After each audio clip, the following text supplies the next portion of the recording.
Hello guys, now I'm going to be teaching you on how to just do a simple design in CorelDRAW. First you need your start tool.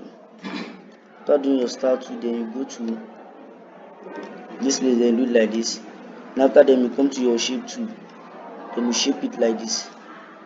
After then you right click and go to convert to curve, that's Ctrl P shortcut. And after then go to shape tool and alight it with that shape tool, then come to this place, amend it like this. After then you cannot you will now press your shortcut, that's Ctrl Shift Q, to convert the picture to object. Then you come to your interactive tool, yes, then you do like this, then come here, do it like this, then come back, then click it again, then just drag it like this, then you can press Ctrl D for everything, then see give you this type. Thank you.